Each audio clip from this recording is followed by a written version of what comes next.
Kita bangun sujud pada Allah, kita bangun munajat pada Allah, kita baca Al-Quran.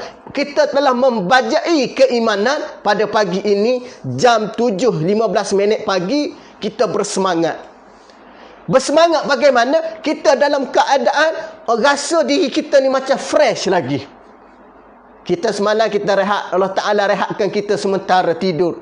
Tuan-tuan fikir tak tuan-tuan? Semalam Allah Ta'ala rehatkan kita daripada jam 10 malam, ada orang tidur pukul 10. Ada orang tidur pukul 11. Kita boleh bangun, bangkit pada pagi ni. Allah Ta'ala suntikkan lagi nikmat. Allah Ta'ala berikan lagi nikmat. Allah Ta'ala masukkan lagi ruh. Allah, tuan-tuan. Nampak tuan-tuan? Sedar tak sedar nikmat Allah Ta'ala masih beri pada kita. Allahu Rabbi, kenapa masih ada orang nak mendustakan nikmat Allah? Kenapa masih ada lagi orang yang tidak nak gunakan nikmat Allah Subhanahu Wa Taala? Kenapa masih ada lagi orang yang tidak nak mengucapkan syukur pada Allah Subhanahu Wa Taala? Allah Taala anugerahkan kita pada pagi ini dapat lagi nikmat. Faham tuan-tuan dengan kita mengucapkan, membajai keimanan supaya iman kita jadi segar, supaya iman kita jadi dalam keadaan baik. Kita memagari tadi dengan kita meninggalkan segala maksiat. Itu pagar iman. Apa dia yang tinggal maksiat?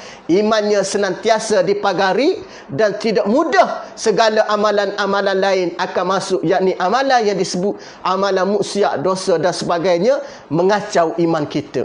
Itu Allah Subhanahu Wa Taala menyebut illal ladzina amanu wa amilus solihat. Tetapi bagaimana Allah Subhanahu Wa Taala mengakhiri dalam surah As-Saff ayat yang ke-24 ini, kata Allah wa qalilum mahum.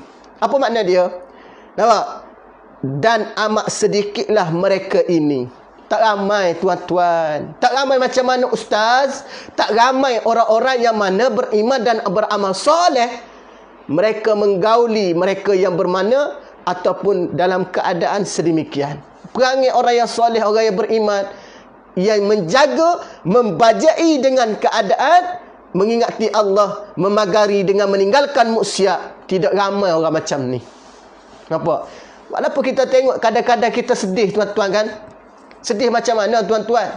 Kadang-kadang dia kata dia Islam, dia kata orang beriman, tapi apabila kita mendengar ungkapan yang keluar daripada bibir mulutnya, seolah-olah tidak menampakkan dia ni seorang Islam yang baik. Tidak menampakkan seorang Islam yang mana yang beriman betul-betul dengan Allah, dengan hari akhirat, dengan balasan, dengan pahala dan sebagainya. Ini yang kita bimbang. Maka golongan ini tuan-tuan, orang macam ni jangan kita jadikan ia sebagai tauladan, contoh. Habis itu macam mana ustaz? Kita doa pada Allah Subhanahu Wa Taala supaya Allah Subhanahu Wa Taala fahamkan ia agama. Itu kalau kita doa tuan-tuan, Allahumma faqihu fiddin. Ya Allah, ya Tuhan kami, berilah kefahaman aku tentang agama. Beri faham agama tuan-tuan. Apabila kita faham agama, maka kita akan diberi kefahaman oleh Allah Subhanahu Wa Taala dalam sudut yang lain lagi. Tapi kalau kita jahil agama, maka kita tidak akan faham dalam urusan-urusan yang lain. Kenapa dia? Starting at first, mula-mula agama itu mesti kita faham dulu.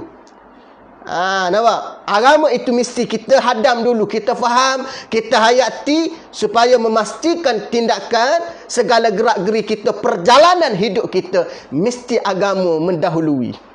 Agama ni dia menjadi pilot tuan-tuan. Pilot tuan-tuan. Agama ni menjadi pemimpin. Nampak? Tu kena faham tuan-tuan. Kalau agama menjadi pemimpin, maka rakyat ni di bawah akan mengikut pimpinan. Bagaimana pemimpin tadi? Orang yang menjadikan agama sebagai satu pembawakan dalam kehidupan. Itu kata Allah, wa qalilum minhum. Golongan ini kata Allah tidak ramai. Sedikit sangat tuan-tuan. Kalau kita tengok dengan mata kasar kita pun betul yang Allah Subhanahu Wa Taala sebut. Tetapi inilah realiti kita berada di akhir zaman tuan-tuan. Sungguh pun begitu, kita mesti teruskan kehidupan kita dengan melakukan amalan yang soleh, amal kebajikan seperti mana yang disuruh oleh Allah Subhanahu Wa Taala. Kita kena teruskan hidup.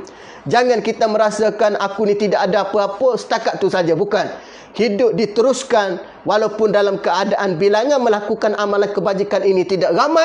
Orang yang beriman mesti menghidupkan meneruskan kehidupan demi mendapat redha Allah Subhanahu Wa Taala.